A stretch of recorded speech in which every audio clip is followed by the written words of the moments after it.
blessings will overflow. Alam niyo guys, sa totoong buhay, okay mga You have to mingle and get along with successful Hindi mali yung people. negosyo, mali ka lang na may-ari doon sa negosyo mo kasi complacent ka.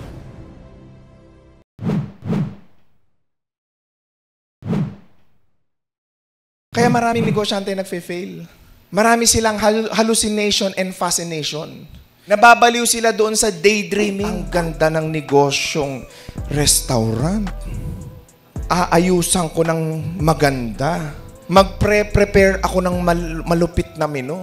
Gagandahan ko yung aesthetics ng negosyo ko. Bibili ako ng mga magagandang chairs and tables. Mag-a-advertise ako sa Facebook kasi yun ang ginagawa nila. Tama. Sasarapan ko yung menu ko. International cuisine. Kasi mahilig ako magluto. And then here comes the reality. Opening, tuwan-tuwa. Usually this happen. Opening, bakit? Maraming tao pag opening tama mali. Bakit? Nag-imbita ka Malamang maraming tao yan. Ang daming tao, nagpunta ng opening. Tuwan-tuwa, nagpapalakpakan lahat. Congratulations, you are now an entrepreneur. Congratulations, you are now successful. Lahat ng puri aabutin mo doon. Tama mali? Walang taong magsasabi sa'yo, pinag-aralan mo ba to? Wala. At that point in time, i-aggravate pa nila yung daydreaming mo. Kumbaga, susulsulan pa nila yan. Because naandun ka sa state na sobrang saya mo and sobrang excited mo doon sa binuksan mong negosyo. Ipinangutang mo pa nga Ang nangyari ngayon, congratulations, you are now successful, you are now an entrepreneur, you have this restaurant, you have this nice facility, ang sarap na mga menu ninyo, grabe, na-appreciate namin. And then, kinabukasan, ito na. Kinabukasan, nag-open ka. Nag-opening ako kahapon. Nag-Facebook advertisement ako. Nag-budget ako ng malaki para puntahan ng mga tao. Ito na ngayon. Walang dumadaan na tao. Nangyayari, hindi. Day 1, benta. 10,000 pesos. Saya. Tama? Kinabukasan, 200 pesos. Nangyayari, hindi. O ito malupit. Hindi, okay lang yan. Nag-uumpisa pa lang naman ako Fast forward, 3 months after, nung binuksan yung establishment, stress na stress ka. Bakit? May dalawa kang tao, kinakain lang yung benta mo, saan? Sa sweldo. So ngayon, ima-mindset mo ngayon, yung empleyado mo, na maging dedicated sila, maging loyal sila sa company. Bakit? Maganda ang direksyon ng kumpanya. O, di, ito na ngayon. Ito na ngayon ang istorya niyan. Nahihirapan ka ngayon makabayad. Ang unang-unang iti-take risk mo dyan is syempre yung mga binabayaran mong tao. Normal na ugali ng mga negosyante yan. Kaya maraming empleyado ang nagre-reklamo sa dole. Below minimum ang sinasahod. Or kaya may kontrata sila na hindi nasusunod. Why? Kasi pinakiusapan mo, baka naman po pwede magbaba tayo ng konting ng compensation. Dahil hindi pa natin kinikita yung sweldo ninyo. Pero huwag kayong mag-alala. The company is doing everything para mapalago natin tong business. That is your reasoning. Yung renta kasi hindi mo pwedeng i-delay. Kasi palalayasin ka. Tama mali. Yung kuryente, hindi mo pwedeng i-delay. Bakit? Papatayan ka ng kuryente. Tama? Yung ibang bagay, hindi mo pa pwedeng i-delay. Ang i-delay mo ngayon, what? Yung manpower, yun pwede, pakiusapan mo muna. And then 6 months, tumatakbo yung negosyo, what happened? Kailangan mo nang mag-loan ng pera because your business is actually not feasible. Hindi kumikita. At sobrang laki na ng binabayad mo sa advertising and marketing. Nag-a-ads ka sa Facebook, sa social media, sa TikTok, lahat na, ginawa mo na. And then you actually, investing so much that you'll thought na makakatulong sa pagpapalago ng negosyo mo. And then 1 year after, ikaw yung tipo ng negosyante na nung nagtayo ka ng negosyo, tsaka ka nalubog sa utang. Na nung nagtayo ka ng negosyo, lalong naging miserable ang buhay mo. Na nung nagtayo ka ng negosyo, lalong naging depressed ka. Lalo ka nagkaroon ng anxiety, lalo ka naging problematic. You know why? Because mali yung umpisa mo. Marami sa inyo nag-attempt Ang problema, nag-fail. Marami sa inyo sumubok Ang problema, nalubog lang ako sa utang, sir. Nasira buhay ko sa negosyo Hindi po yung negosyo ang mali. Ikaw na may-ari ng negosyo ang mali. Ikaw na may-ari ng negosyo ang may pagkukulang sa negosyo mo. And that is the reason why snowball effect ang failure ng buhay mo. Kailangan may readiness, may paghahanda. Hindi po pwedeng wala. Hindi po pwedeng naisipan mo lang, magiging successful na ako, pag nagtayo ko ng ganito, hindi ganon ang negosyo. Yun ang kailangan mo munang aralin. Oh, sir, ang sakit naman ang sinasabi mo. Lugi na nga, pinagalitan mo pa. Tama, mali. Saan ka naman nakakita? Motivational speaker ka, sir, ah. Bakit nung umattend kami, parang pinagalitan mo pa kami? Hindi, kailangan sampalin kita ng katotohanan na napaka-irresponsable mo dahil hindi mo inaral yung negosyong pinasok mo. Na gusto kong maintindihan mo para hindi mo ulitin, na kaya ka nagfe-fail, kaya negative ang negosyo mo, hindi dahil sa negosyo, mali ka na may-ari doon sa negosyo. Kasi minsan ang may-ari, sila ang dakilang alipin ng kanilang mga negosyo. Paano sila naging alipin ng sarili nilang negosyo? Magbabantay, opening hanggang closing.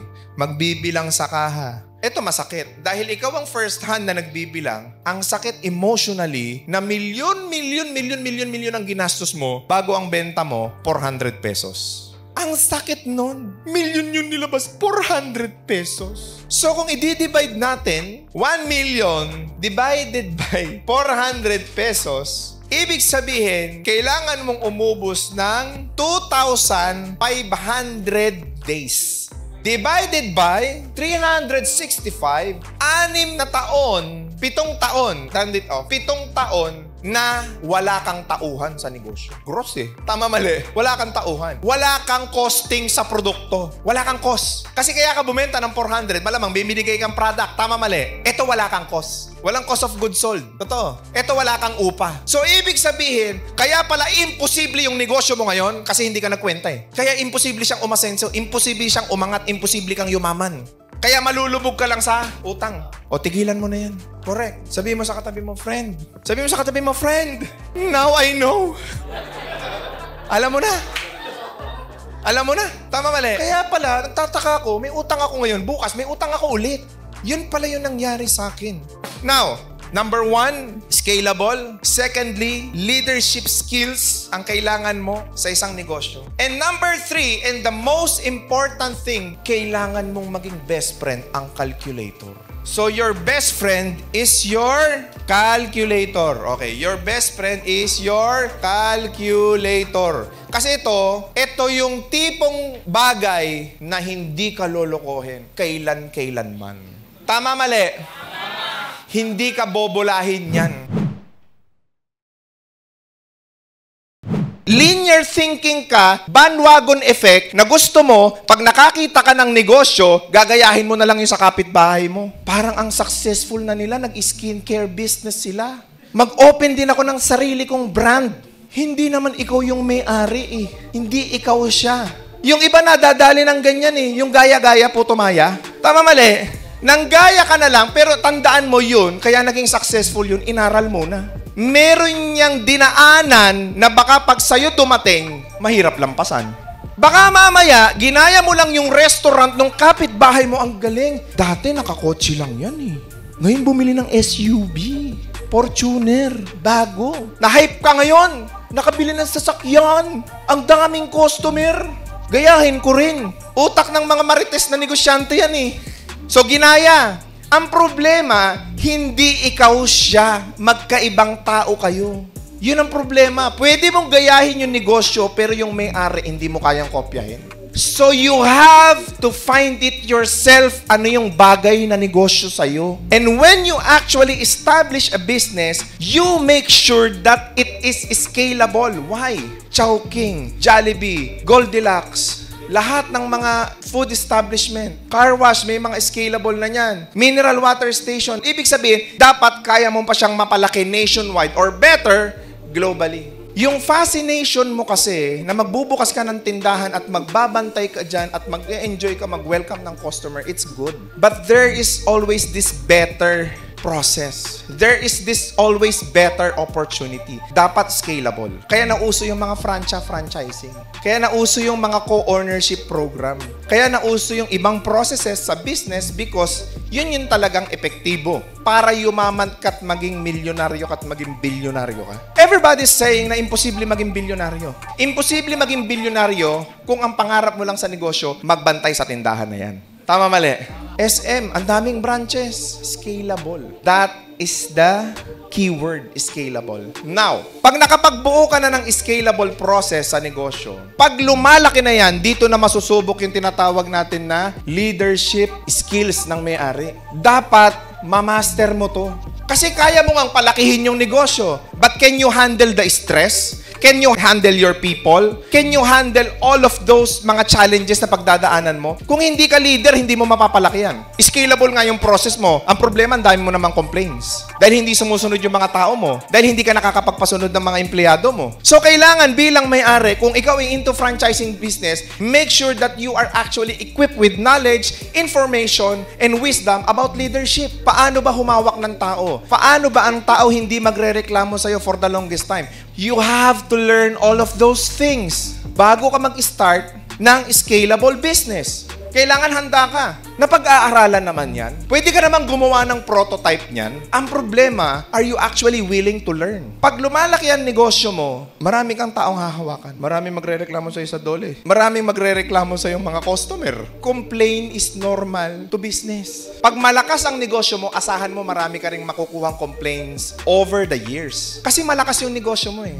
So matakot ka kung wala kang complain. Kasi wala ka ring customer. Tama, mali? Hindi ka pinapasok ng mga customer eh. Normal, wala ka talagang complain. That is how you handle business. Leadership qualities. At dapat maintindihan nyo to, no? When you actually become the leader of the company, kahit maliit pa lang yan, ang vision mo dapat, sabi ni Sir RDR, scalable. Dapat po pwede ko tong mapalaki in a nationwide or global scale. Dapat may plano ka na. And then, i-hone mo, i-nurture mo yung leadership qualities mo.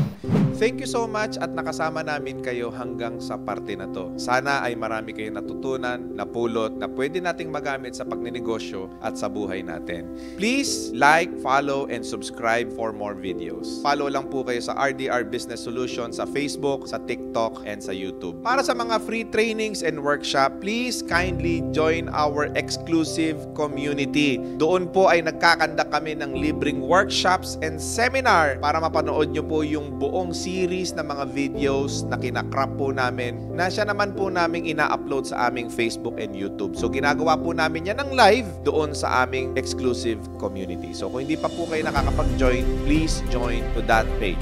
Maraming salamat po.